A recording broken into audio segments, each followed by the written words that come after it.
Party की तैयारियां शुरू हो जाती है। नीरा और श्यामा जी दोनों मेन्यू तैयार करने की कोशिश कर रहे हैं। बहू, विनय के बॉस के लिए मेरी स्पेशल पनीर बटर मसाला, नॉन वेज में बटर चिकन और मटन रोगन जोश बनाएंगे। माँ जी, ये सब इतना भारी और तेली होगा। आजकल के प्रोफेशन में हल्का और हेल्दी खाना पसंद करते हैं, जैसे स्टीम फिश, फ्रेश सलाद, ये सब कुछ। हाँ हाँ, अब मेहमानों को भी घास फूस खिला दो। माँ जी, आप मेरी हर बात का मजाक बनाती हैं। मैंने दुनिया देखी है, आधुनिक खान पान के बारे में जानती हूँ मैं। 1 महीने पहले नीरा की विदाई का समय। माँ बाप, भाई बहन सभी आंसू बहाते हैं। नीरा की माँ उसे अंतिम सलाह दे रही है। बेटा याद रखना, ससुराल में तुम्हें सिर्फ बहू ही नहीं बनना, वहाँ पर तुम्हें बेटी भी बनना होगा। और थोड़ा समझौता करना ना सीख लो बेटा।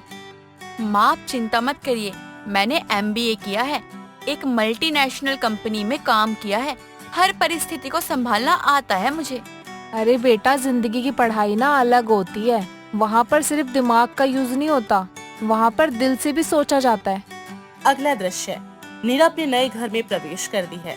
श्यामा जी आरती की थाली लिए खड़ी हैं। आओ बेटी, इस घर में तुम्हारा स्वागत है। आज से ये घर तुम्हारा भी है। सभी रस्में पूरी होती है और पहले दिन की शाम नीरा रसोई में प्रवेश करती है, जहाँ श्यामा जी सब्जी बना रही हैं। माँ जी, मैं आपकी हेल्प कर दूं? हाँ बेटी, आओ। आज मैं तुम्हें विनय का पसंदीदा खाना बनाना सिखाती हूँ, आलू मटर की सब्जी। श्यामा जी प्याज काटना शुरू करती हैं। माँ जी, क्या हम इसमें प्याज नहीं डाल सकते? विनय को अक्सर पेट में जलन होती है और प्याज से ये बढ़ जाती है। प्याज बिना सब्जी स्वाद कहाँ से आएगा? हमारे परिवार में तो सदियों से ऐसे ही बनती आ रही है। मैं तो बस आपको बता रही हूँ, बाकी जैसा आपको ठीक लगे। रात का खाना। विनय थोड़ा परेशान दिखता है। माँ, खाना तो बहुत अच्छा है, लेकिन मुझे लगता है थोड़ी एसिडिटी हो चुकी है मुझे। अरे ऐसा कैसे हो सकता है? मैं तो 50 साल से इसी तरह खाना बना रही हूँ। विनय, मैं तुम्हारे लिए तुम्हारा स्पेशल हर्बल पानी बनाती हूँ, इससे तुम्हें आराम मिलेगा। कुछ हफ्ते बीत जाते हैं। नीरा और श्यामा जी के बीच तनाव बढ़ता ही जा रहा है। सुबह का नाश्ता बनाने के दौरान नीरा, तुम्हारा ये आधुनिक खाना विनय को कमजोर बना रहा है। उसे ताकत वाला भारतीय खाना चाहिए। माँ जी, मैं तो बस उनके स्वास्थ्य का ख्याल रख रही हूँ। दुनिया बदल रही है, खान पीन का तरीके में भी बदलाव होना जरूरी है। हमारे जमाने में तो ये सब नखरे होते ही नहीं थे। हम पारंपरिक तरीके से खाना बनाते थे और सब स्वस्थ भी रहते थे। माँ जी, मैं नखरे नहीं कर रही हूँ। मेरे पिताजी को हार्ट अटैक आ चुका है क्योंकि उन्होंने खान पान पे ध्यान नहीं रखा। विनय दोनों के बीच में आ जाता है। अरे माँ, मिलकर कोई हल निकालो ना। मुझे दोनों का खाना पसंद आता है और मुझे दोनों का खाना बहुत पसंद है। लेकिन दोनों अपनी अपनी जिद पर अड़ी हुई हैं। तभी विनय एक बड़ी खबर सुनाता है। माँ नीरा, मेरा प्रमोशन हो गया और ये बहुत अच्छी खबर है। इसलिए मेरे बॉस खाने पर आ रहे हैं सारे परिवार को लेकर, वो भी इसी शनिवार को। और वैसे शनिवार को मेरा बर्थडे भी है। बर्थडे के साथ पार्टी भी हो जाएगी प्रमोशन की मेरे। क्या? दोनों ये सुनकर बहुत ही खुश होती हैं। पार्टी की तैयारियां शुरू हो जाती हैं। नीरा और श्यामा जी दोनों ही मेन्यू तैयार करने की कोशिश कर रहे हैं। बहू, विनय के बॉस के लिए मेरी स्पेशल पनीर बटर मसाला, नॉन वेज में बटर चिकन और मटन रोगन जोश बनाएंगे। माँ जी, ये सब इतना भारी और तेली होगा। आजकल के प्रोफेशन में हल्का और हेल्दी खाना पसंद करते हैं, जैसे स्टीम फिश, फ्रेश सलाद, ये सब कुछ। हाँ हाँ, अब मेहमानों को भी घास फूस खिला दो। माँ जी, आप मेरी हर बात का मजाक क्यों बनाती हैं? मैंने दुनिया देखी है, आधुनिक खान पान के बारे में जानती हूँ मैं। विनय के बीच में आ जाने से दोनों चुप हो जाती हैं। बाद में अलग अलग अपने अपने कमरों में। अरे नीरा, तुम समझो, मेरी माँ पुरानी पीढ़ी की है, उन्हें थोड़ा समय लगेगा तुम्हें समझने को। माँ, ये भी तुम्हारे किसी अच्छे इरादे के लिए कह रही है। वो भी तुम्हारी सेहत को कितना सोचती है। उसे लगता है मैं तेरी सेहत के बारे में नहीं सोचती। मैंने तुझे पाला पोसा है बेटा। और फिर श्यामा जी। पार्टी से 1 दिन पहले रात को नीरा और श्यामा जी रसोई में फिर से भिड़ जाती हैं। माँ जी, मैं सिर्फ एक परिवार का हिस्सा बनना चाहती हूँ, लेकिन आप मुझे मौका ही नहीं देती। और मैं चाहती हूँ कि तुम हमारी परंपराओं का सम्मान करो। 50 साल से इस घर को संभालती आ रही हूँ। विनय बीच में आता है, लेकिन अचानक उसका चेहरा पीला पड़ जाता है और वो दर्द से तिलमिला उठता है। आह, मेरा पेट बहुत दर्द कर रहा है। दोनों महिलाएं हैरान हो जाती हैं और विनय को बिस्तर पर लिटाया जाता है। अगली सुबह डॉक्टर विनय को देखने आते हैं। अच्छा नहीं है, बिल्कुल अच्छा नहीं है। इन्हें गैस्ट्रिक हो गई है। लगता है खान पान में बदलाव आया है।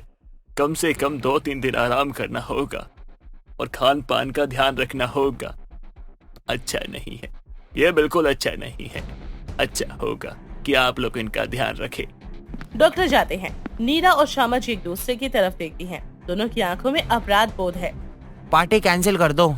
नहीं बेटा, तेरा प्रमोशन है, ये मौका नहीं जाना चाहिए। हम पार्टी रखेंगे, लेकिन तुम आराम करोगे। हम संभाल लेंगे सब कुछ। नीरा और श्यामा जी रसोई में अकेले हैं। माँ जी, मैं समझ गई हूँ कि हम दोनों अपनी जिद में विनय को नुकसान पहुँचा रहे थे। आइए उनकी सेहत को मिलकर अच्छा करते हैं। हाँ बेटी, शायद मैं बहुत जिद्दी हो गई थी। तुम क्या सुझाव देती हो? दोनों मिलकर मेन्यू प्लान करती हैं। श्यामा जी अपने स्पेशल मसाले और तकनीक सिखाती है। नीरा हेल्दी कुकिंग के टिप्स देती है। पता है, मैंने कभी सोचा भी नहीं था कि बिना तेल के भी इतना स्वादिष्ट खाना बन सकता है। और मुझे नहीं पता था कि सही मसालों का इस्तेमाल इतना जरूरी है। आपके हाथों में जादू है माँ जी। पार्टी का दिन। विनय के बॉस और परिवार वहाँ पर पहुँच जाते हैं। नीरा और श्यामा जी ने मिलकर सारे खाने का इंतजाम किया हुआ है। कुछ पारंपरिक व्यंजन और कुछ हेल्दी ऑप्शंस। खाना तो लाजवाब है। जितनी भी तारीफ की जाए ना उतनी कम है। एक तो भारतीय खाने का स्वाद, वो तो होता ही लाजवाब है। ऊपर से आपने इतना हल्का बनाया है, लेकिन स्वादिष्ट बनाया है। जो भी कहो, ये सब माँ जी की कला है। और मेरी बहू के आधुनिक विचारों का कमाल। पार्टी सफल होती है। रात में सब साफ सफाई करने के बाद विनय के कमरे में।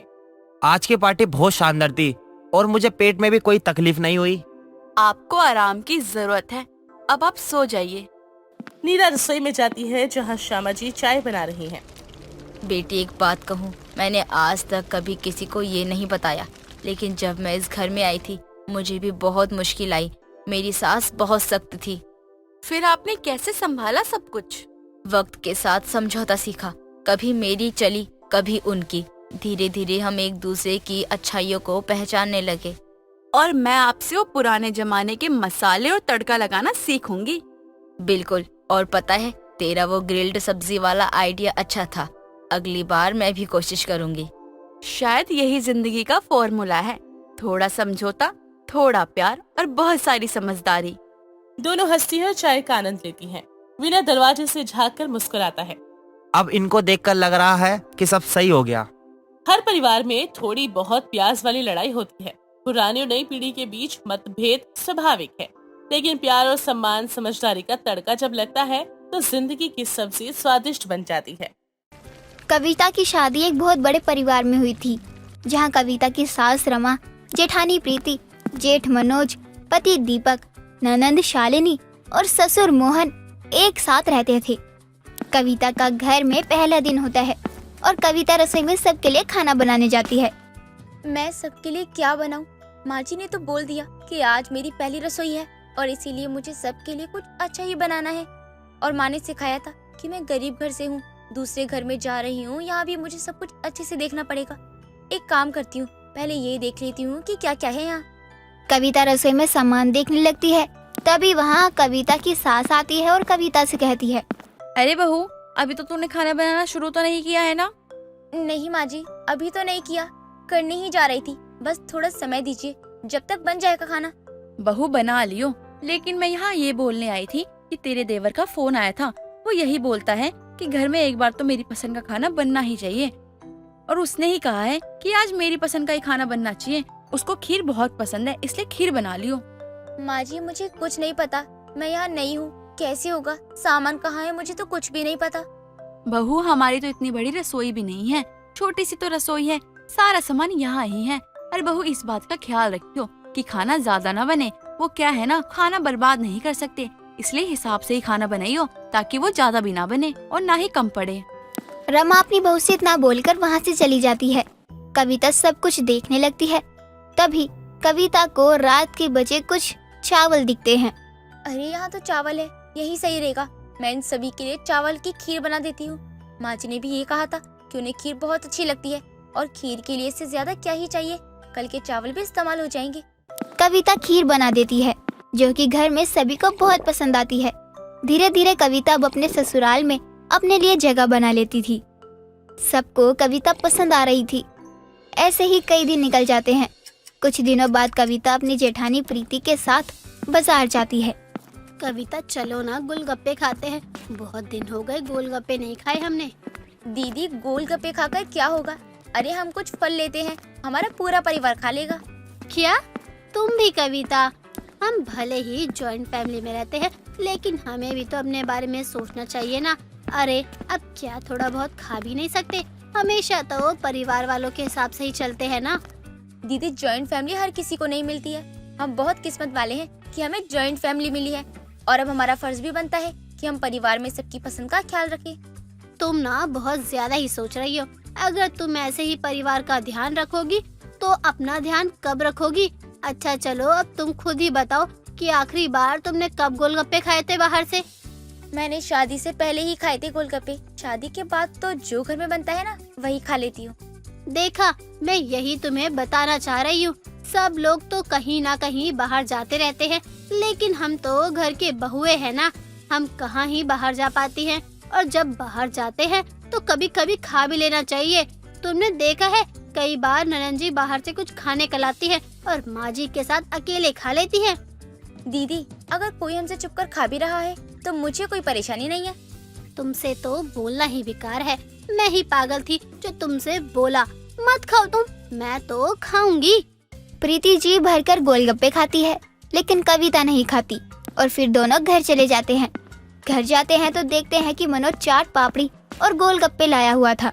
ये देखकर रमा कहती है, अरे बहू, तुम दोनों को आने में इतनी देर क्यों हो गई? अच्छा हुआ तुम दोनों आ गई। आज मनोज का प्रमोशन हुआ है, वो सबके लिए चाट पापड़ी और गोलगप्पे लेके आया है। आओ बैठो, तुम भी खा लो। क्या जेठ जी, आपका प्रमोशन हुआ है? माँ जी ये तो बहुत खुशी की बात है। मैं अभी मंदिर में दिया जलाकर आती हूँ। हमारे घर में इतनी बड़ी खुशी जो आई है। बहू ये तो तुम बिल्कुल सही कह रही हो। वाकई में ये बहुत बड़ी खुशखबरी है। आपको आज ही ये सब लाना जरूरी था क्या? बता तो दिया होता पहले। अरे इसमें बताने वाली बात क्या है? सबको पता था कि मेरा प्रमोशन होने वाला है। जब प्रमोशन हुआ तो क्या मैं घर खाली आता था? नहीं, ऐसा तो हो ही नहीं सकता। खाओ ना तुम खा क्यों नहीं रही हो? तुम इतने दिनों से बोल रही थी कि तुम्हारा गोलगप्पे खाने का मन है, अब खाओ ना। वो जेठ जी, दीदी ने तो बाजार में ही काफी सारे गोलगप्पे खा लिए थे, इसलिए अब उन्हें मन नहीं होगा। कविता और बाकी सब लोग मजे से गोलगप्पे चाट पापड़ी खाते हैं, और बेचारी प्रीति जिसने जल्दी में बाजार से खा लिए, वो तो अब घर में सबको देख रही थी। कविता जो अपनी जॉइंट फैमिली में अच्छे से ढल गई थी, वहीं प्रीति को अब भी कई सारी परेशानी हो रही थी। ऐसे ही एक दिन प्रीति झाड़ू लगा रही होती है और अपने कमरे में झाड़ू लगाने के बाद सारा कूड़ा अपने कमरे के बाहर करके ही बैठ जाती है। ये देख वहाँ रमा आती है और बोलती है, बहू ये क्या, तूने सिर्फ अपने अपने कमरे में झाड़ू लगाई? बाकी सब कमरों में झाड़ू लगाने कोई बाहर वाला आएगा क्या? ये तेरे हाथ टूट गए हैं बाकी कमरों में झाड़ू लगाने पर। माँ जी, मेरी कमर में बहुत जोर से दर्द हो रहा है, मुझसे नहीं लगाई जाएगी झाड़ू। क्यों, क्या हुआ तेरी कमर में? अब तक तो तू बिल्कुल उछल रही थी, अब अचानक ही तेरी कमर में दर्द शुरू हो गया। ये तो नाटक बंद कर, मुझे सब पता है। तो ये नाटक इसीलिए कर रही है ताकि तुझे काम ना करना पड़े। माँ जी, मैं क्यों नाटक करूँगी? सच में दर्द हो रहा है, तभी तो मैं बोल रही हूँ ना। नाटक करने से मुझे क्या मिलेगा? चल कोई बात नहीं, अगर तेरी कमर में सच में दर्द है तो तू आराम कर ले। मैं क्या ही बोल सकती हूँ। मैं कविता बहू को बोल दूंगी, वो बेचारी पहले इतना काम करती है, थोड़ा सा और कर लेगी। तू सो जा। रमा कविता को बोल देती है और काम करने लग जाती है। कविता झाड़ू लगा रही थी कि तभी उसके पास प्रीति आ जाती है और बोलती है, क्या हुआ कविता, तुम्हें अकेले ही सब कुछ करना पड़ रहा है? हाँ, माँ जी ने बताया था कि आपकी कमर में दर्द हो रहा है, तो मैंने भी कह दिया कि ठीक है, मैं सारा काम कर लूंगी। वैसे दीदी, अब आपकी कमर का दर्द ठीक तो है ना? कहीं ज्यादा दर्द तो नहीं हो रहा? दर्द तो अब भी है, लेकिन कविता तुम देख रही हो ना जॉइंट फैमिली में रहने के नुकसान। बताओ, मेरी कमर में दर्द है तो सारा काम तुम्हें ही करना पड़ रहा है। दीदी, ये तो अपना अपना नजरिया है। अब यही मैं देख रही हूँ कि जॉइंट फैमिली में रह रही हूँ, तभी आपको दर्द में कोई काम नहीं करना पड़ रहा है, वरना कहाँ ऐसा आराम मिलता है किसी को। प्रीति एक भी मौका अपने हाथ से नहीं जाने देती थी कि वो कविता के कान भरे, लेकिन कविता परिवार को जोड़ने वाले में से लड़की थी। कविता पर प्रीति की किसी भी बात का कोई असर नहीं होता। कई दिन निकल जाते हैं। कुछ दिनों बाद प्रीति और मनोज अपना अपना सामान बांधकर हॉल में आते हैं, जहाँ सब लोग बैठे होते हैं। अरे मनोज बेटा, बहू, तुम दोनों अपना सामान क्यों बांध रहे हो? कहाँ जा रहे हो तुम दोनों? माँ जी, अब मैं जॉइंट फैमिली में और नहीं रह सकती हूँ। भले ही कविता को जॉइंट फैमिली एक वरदान लगे, लेकिन जरूरी नहीं है हर किसी की ऐसी ही सोच हो। मैं नहीं मानती कि जॉइंट फैमिली एक वरदान है, इसीलिए अब मैं और मनोज अलग होना चाहते हैं। अरे ये क्या बोल रही हो दीदी? आप क्या हमारे बिना रह सकती हो? आपको हमारी याद नहीं आएगी?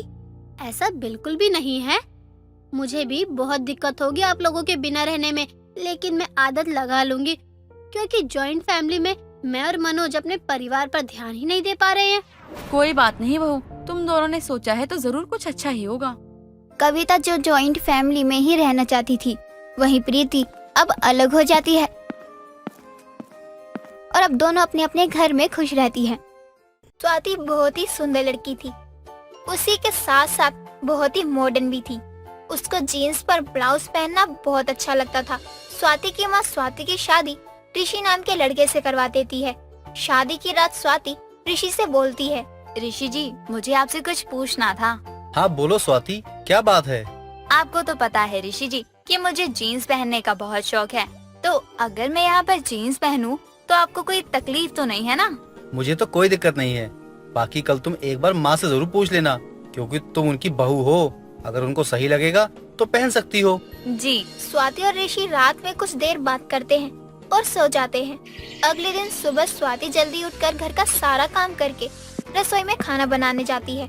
कुछ देर बाद स्वाति के साथ सरला और ऋषि खाना खाने आते हैं। स्वाति को देखकर सरला बोलती है, बहू ये क्या है? तूने ब्लाउज तो पहन लिया, लेकिन साड़ी क्यों नहीं पहनी? ये तो फैशन ही है माँ जी, और वैसे भी आजकल तो ऐसे ही पहनते हैं। पहनते होंगे, लेकिन हमारे घर में बहू ऐसे कपड़े नहीं पहनती है। जा जाकर साड़ी पहन कर आ। कुछ देर में मोहल्ले की कुछ औरतें तेरी मुंह दिखाई के लिए आ रही हैं। उन्होंने अगर तुझे ऐसे देख लिया ना तो मेरा मजाक बना देंगी। पर माँ जी, स्वाति कुछ कह पाती उससे पहले सरला स्वाति को उसके रूम में साड़ी पहनने के लिए भेज देती है। कुछ देर बाद सरला की पड़ोसन विमला के साथ साथ मोहल्ले की कुछ औरतें आती हैं और सरला स्वाति को आवाज लगाती है। जहां सरला स्वाति को बार बार आवाज दे ही रही होती है कि वहीं स्वाति अपनी साड़ी में फंसी खुद से कहती है, किस बेवकूफ ने ये साड़ी पहनने का रिवाज बनाया है। एक तो मुझे साड़ी पहनना नहीं आता, और ऊपर से माँ जी ये तकलीफ मेरे माथे छोड़ गई है। अब क्या करूँ? स्वाति इतना बोलकर अपने आसपास देखने लगती है और पास में सोफे पर रखी चुन्नी से अपना मुंह ढककर सबके सामने आ जाती है। विमला की नजर स्वाति पर जाती है। सरला, तू तो कह रही थी कि तेरी बेटी कुछ दिन पहले अपने ससुराल चली गई, फिर ये कौन है जो जीन्स में तेरे घर में घूम रही है? मुझे क्या पता कौन है ये? मेरी बेटी तो ससुराल चली गई है। सरला की बात सुनकर विमला स्वाति का घूंघट उठाती है। आय हाय सरला, तेरी बहू तो बड़ी बेशर्म है। एक तो जीन्स पहन कर आई, ऊपर से जीन्स पर ब्लाउज पहन कर आई है। ये कौन सा फैशन है भला? अरे तुझे तो पता ही है कि आज के बच्चों को ऐसे ही कपड़े पसंद है, और वैसे भी मैं अपनी बहू और बेटी में कोई फर्क करना नहीं चाहती, इसलिए तो इसको ऐसे कपड़े पहनने के लिए बोल देती हूँ। पर ऐसे कपड़े मुंह दिखाई में कौन पहनता है भला? ऐसे तो तेरी ही बदनामी होगी। मैं भी इसको ऐसे कपड़े पहनने नहीं देती, लेकिन सुबह से घर के काम करके थक गई थी ना, इसलिए। और वैसे भी घर में ही तो मुंह दिखाई है, बाहर होती तो साड़ी पहन लेती। ठीक है, जैसा तुझे सही लगे, हमें तेरी बहू से क्या मतलब है। विमला के साथ मोहल्ले की सारी औरतें स्वाति की मुंह दिखाई करती हैं और अपने अपने घर चली जाती हैं। सबके जाने के बाद स्वाति भी अपने कमरे में जाने लगती है और उसके पीछे पीछे सरला स्वाति के कमरे में जाती है। बहू, तुझे हमारी इज्जत का जरा भी ख्याल नहीं है ना? तुझे साड़ी देकर गई थी, तूने साड़ी क्यों नहीं पहनी? माँ जी, मुझे साड़ी पहननी नहीं आती, और आप बार बार आवाज लगा रही थी, इसलिए मैं चुन्नी लेकर सबके सामने ही आ गई। अरे अगर तुझे साड़ी पहननी ही नहीं आती तो मुझे बुला लेती, लेकिन सबके सामने मेरी इज्जत का कचरा करने की क्या जरूरत पड़ गई तुझे? लो कर लो बात। सबके सामने तो बड़ा मेरी साइड ले रही थी, और अब सबके जाने के बाद मुझ पर चिल्ला रही हैं। अगर मुझे साड़ी पहनना नहीं आता तो इसमें क्या मेरी गलती है? तू मेरी बात भी सुन रही है कि मैं क्या बोल रही हूँ? माँ जी, आप चाहे कुछ भी बोल लो, मैं साड़ी पहनने वाली नहीं हूँ। मुझे ये जीन्स पर ब्लाउज पहनना ही अच्छा लगता है बस। और अगर आप मुझे कुछ बोलेंगी ना तो मैं किसी और के साथ भाग जाऊंगी। फिर अपनी इज्जत का ख्याल करती रहना। स्वाति सरला को इतना बोलकर घर का सारा काम करने चली जाती है। सरला स्वाति को कुछ नहीं बोल पाती। ऐसे ही वक्त गुजरता जाता है और स्वाति रोज रोज जीन्स पर ब्लाउज पहनकर घूमती रहती। स्वाति को देखकर लोग तरह तरह की बातें करते थे, लेकिन स्वाति को कोई फर्क नहीं पड़ता था। ऐसे ही एक दिन स्वाति जीन्स और ब्लाउज में बाजार से घर जा रही थी और उसी वक्त विमला और सरला की दूसरी पड़ोसन कांता की नजर स्वाति पे जाती है। देख रही है कांता, सरला की बहू कितनी बेशर्मों की तरह मोहल्ले में घूम रही है जीन्स पर ब्लाउज पहनकर।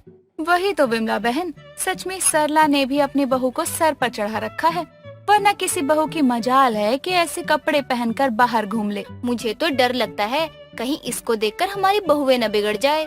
खैर छोड़ो, हमें क्या। हाँ, हमें क्या लेना देना इससे, हम तो बस अपनी बहू पर ध्यान देंगे। कांता और विमला की बातें स्वाति सुन लेती है और उनके पास आती है। अगर आप दोनों को मुझे देखने में इतनी ही तकलीफ हो रही है तो मेरे बारे में बातें ही क्यों कर रही हैं? अगर आपको अपनी बहुओं की इतनी चिंता है तो घर में बंद कर लो, वरना कहीं किसी के साथ भाग ना जाएं। अरे देखो तो कितनी बेशरम है। मुझे तो लगता था कि ये सिर्फ बेशरम ही निकलेगी, लेकिन ये तो बदतमीज भी है। बड़ों से कैसे बात करते हैं इसे ये भी नहीं पता। स्वाति कांता की बातों का कोई जवाब नहीं देती है और वहाँ से अपने घर चली जाती है। ऐसे ही वक्त गुजरता जाता है और आए दिन कांता और विमला सरला के आगे स्वाति की बुराई करते हैं। ऐसे ही एक दिन मोहल्ले में सब्जी वाला आता है जो स्वाति को देखकर स्माइल पास करता है और स्वाति भी सब्जी वाले को देखकर मुस्कुरा जाती है। ये सब विमला देख लेती है और एक दिन विमला सरला के पास जाती है। सरला, मेरी बात सुन, मुझे तेरी बहू के बारे में कुछ बताना है। हाँ बोल, क्या कर दिया मेरी बहू ने? मुझे तेरी बहू और उस सब्जी वाले का थोड़ा शक हो रहा है।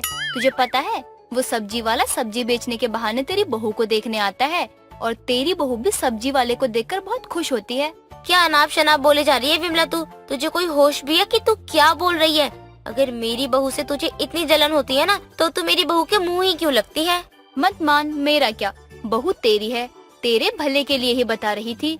लेकिन अगर तुझे मेरी बात पर भरोसा नहीं है तो एक दिन तू खुद ही देख लियो कि कैसे तेरी नाक के नीचे से सब्जी वाले के साथ भाग जाएगी।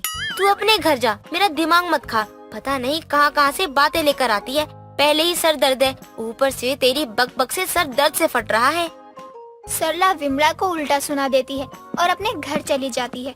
ऐसे ही दिन गुजरते हैं और सब्जी वाला रोज मोहल्ले में आता और सब्जी बेचने के बहाने स्वाति से बात किया करता। ऐसे ही एक दिन विमला स्वाति को सब्जी वाले के साथ जाते देख लेती है। वो जल्दी से सरला के पास जाती है। सरला, तेरी बहू सब्जी वाले के साथ भाग गई। अरे नहीं, वो बाजार सब्जी लेने गई है। तू अभी भी गलतफहमी में बैठी है। अरे मैंने अपनी आँखों से देखा है उसको सब्जी वाले के साथ जाते हुए। हाय राम, मैं तो लुट गई, बर्बाद हो गई। मुझे तेरी बातों पर विश्वास करना चाहिए था। मैं तो तुझे बोल ही रही थी, लेकिन तूने मेरी बात कहाँ सुनी। अपने मोहल्ले में जितनी सब्जी वाले आते हैं उन्हें मैंने कहते सुना है सब्जी ले लो, लेकिन जिस सब्जी वाले से तेरी बहू का चक्कर चल रहा था उसे मैंने कहते हुए सुना सब्जी ले लो, बहू दे दो। पर लेकिन तेरी किस्मत तो देख, बहू तो हाथ से गई और टमाटर भी हाथ नहीं आए। अरे बहू गई तो गई, लेकिन टमाटर तो दे जाती। 2 दिन से ढंग से सब्जी भी नहीं बनी है। सरला इतना बोलकर सर पर हाथ रखकर रोने लगती है और इस तरह से जीन्स पर ब्लाउज पहनने वाली बहू सब्जी वाले के साथ भाग जाती है। कुंती अपनी बहू पायल के साथ रहा करती। कुंती हमेशा अपनी बहू को कामों में उलझा कर रखती ताकि उसकी बहू अपने पड़ोसियों से उसकी चुगली ना कर सके। ऐसे ही एक दिन जब पायल घर का काम कर रही थी तभी उसके घर कमला का आना होता है। क्या बात है बहू, घर की साफ सफाई हो रही है। सब ठीक तो है ना बहू? आज कई दिनों बाद तुमसे मुलाकात हुई है। और तुम्हारी सास कुंती कहाँ गई? दिख नहीं रही है। आप बैठिए, मैं माँ जी को बुला देती हूँ। वो क्या है ना, माँ जी अंदर बैठकर गाना सुन रही हैं। फिर रहने दे बहू, आज तेरे साथ ही बात कर लेती हूँ। वैसे भी तुझसे मैंने तेरी मुंह दिखाई में बात की थी और आज 2 साल बाद बात कर रही हूँ। 2 साल के बाद आप मुझसे बात कर रही हो? पता है चाची, आज भी मैं खुद को नई नवेली दुल्हन महसूस करती हूँ। अच्छी बात है ना, फिर जितना खुद को नई नवेली समझो उतना अच्छा है। लेकिन कमला चाची, मुझे दूसरों की तरह खुलकर जीना है। मुझे इस तरह हर वक्त घर पर कैद होकर रहना पसंद नहीं है। मुझे भी सभी लोगों से बात करना पसंद है, लेकिन जब से शादी हुई है मैंने सासू माँ के अलावा किसी और से बात तक नहीं की। क्या बात कर रही है बहू? तुझे कुंती जी किसी से बात तक करने नहीं देती? ऐसा करना बहुत गलत बात है। मैंने कभी नहीं सोचा कुंती जी ऐसा करती होंगी अपनी बहू के साथ। कमला चाची जरा धीरे से बोलिए, अगर माँ जी ने सुन लिया तो अनर्थ हो जाएगा। आप बैठिए, मैं चाय लेकर आती हूँ और माँ जी को भी बुलवा देती हूँ। कमला चाची, आप माँ जी से ये सब बातें मत करना, वरना वो मेरा जीना दुश्वार कर देंगी। तू चिंता मत कर, मैं कुछ नहीं बोलूंगी तेरी सास को। जा अब अपनी सास को बुला दे, मुझे कुछ जरूरी बात करनी है। कमला की बात सुनकर पायल निश्चिंत होकर अपनी सास को बुलाती है। कमला का नाम सुनते ही कुंती अपनी बहू से कहती है, इस करंजली को भी अभी आना था क्या? कोई टाइम नहीं देखती, जब चाहे मुंह उठाकर सीधा मेरे घर चली आती है ये। माँ जी वो बोल रही थी आपसे कुछ जरूरी काम है, इसलिए आई है। फिर बोल भी रही थी कि कहीं जाना भी है उन्हें, इसलिए जल्दी बुलवा दो। पहले मेरी बात का जवाब दे, तूने उससे क्या बात की है? मैंने कहा था कि कोई भी अगर मेरे घर में मेरी गैर मौजूदगी में आता है तो दरवाजा मत खोलना, लेकिन तूने शायद मेरी बात को ध्यान से नहीं सुना था। लेकिन माँ जी आज तो आप घर पर ही हैं, इसलिए मैंने बिना सोचे समझे उनको बिठा दिया। वो आपका इंतजार कर रही हैं। नासपीटी, हमेशा कहा है मैंने तुझे, कुछ भी करने से पहले मुझसे पूछ लिया कर, आखिर करना क्या है। अपना चिद्दी सा दिमाग मत चलाया कर। गलती हो गई माँ जी, आज के बाद ऐसा कभी नहीं होगा, मुझे इस बार माफ कर दीजिए। ठीक है, जा जाकर चाय बना। अब उस करमजली के लिए चाय ही लेकर आना, ज्यादा दिमाग चलाकर चाय के साथ नमकीन मत ले आना, समझी? क्या कहा मैंने? पायल अपनी सास की बात सुनते ही जल्दी से जाकर उनके लिए चाय बनाने लगती है। जैसे ही कुंती कमला के पास पहुंचती है, तभी कमला कहती है, कुंती बहन, कितनी जरूरी बात करने आई हूँ, आपको पता है? और आप हो कि भाव खाए जा रहे हो। पता है कविता की बेटी भाग गई, और बताओ बच्चे इतने बड़े हो गए, खुद से लड़के ढूंढने लग गए। अब ओ बेचारी कविता बहन की बेटी भाग गई, सुनकर बहुत दुख हुआ।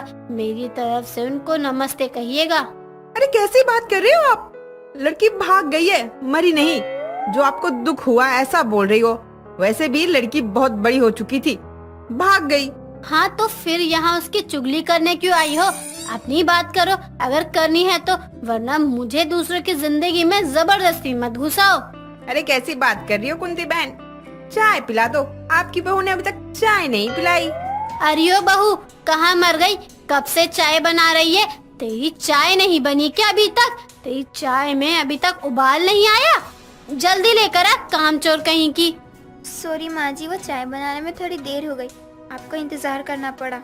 नासपीटी, तुझसे कोई काम नहीं होता तो मत किया कर, लेकिन मुझसे ऐसे माफी भी मत मांगा कर। जा अब जाकर काम कर ले। कुंती की ऐसी तीखी बातें सुनकर कमला को भी पायल के लिए बुरा लगता है। थोड़ी देर बाद कमला अपने घर चली जाती है और सुनीता को कॉल करती है। सुनीता कुंती की सास थी और पायल की दादी सास। अम्मा, आपकी बहू बहुत अत्याचार कर रही है अपनी बहू के ऊपर। जितनी जल्दी हो सके आ जाइए यहाँ अपनी बहू को सुधारने। आ रही हूँ, ज्यादा चर्बी चढ़ गई है लगता है। कुंती को अब मजा आएगा जब कभी सास बनेगी और कभी बहू। कमला की कॉल के बाद सुनीता तुरंत अपनी बहू कुंती के घर दिल्ली पहुंच जाती है। जैसे सुनीता कुंती के घर पहुंचती है, तभी पायल सुनीता को देखकर कहती है, हाँ जी, आप कौन? किससे मिलना है आपको? देखिए माँ जी घर पर नहीं है, आप बाद में आना, अभी आप जाओ। कुंती को ही बुला दो, उससे ही मुझे काम है। और तुम हो कुंती की काम वाली। अरे क्या कुछ भी बकवास किए जा रही हो आप? बुजुर्ग हो इसलिए कुछ नहीं कह रही हूँ आपको, और वैसे भी इनके घर की बहू हूँ। पायल नाम है मेरा। आपका क्या नाम है बता दीजिए, मैं माँ जी आएंगी जब उन्हें बता दूंगी। अच्छा तो तू ही पायल है। मैं तेरी सास की सास हूँ, मतलब तेरी दादी सासू। चल पैर पड़ ले मेरे और अपनी सास को बुला। माँ जी आप कब आई, कैसे आई और क्यों आई? मेरा मतलब है अगर पहले बता देती आप तो मैं खुद लेने आ जाती आपको। बस बस बहुत कर लिया नौटंकी। अब ये सारा सामान अंदर रखवा दे, बहुत थक गई हूँ। और चाय पिला दे मुझे, थोड़ी बहुत थकावट हो रही है। बहू जा, दादी जी का सामान कमरे में रख दे, फिर कड़क चाय लेते आना। अरे क्यों बहू, तेरे घर में नौकर नहीं है क्या जो तू अपनी बहू से काम करवा रही है? शर्म आती है या नहीं? अगर नहीं आती होगी तो मेरे साथ रहेगी, अपने आप आना शुरू हो जाएगी। जा, कम से कम चाय तो बना दे।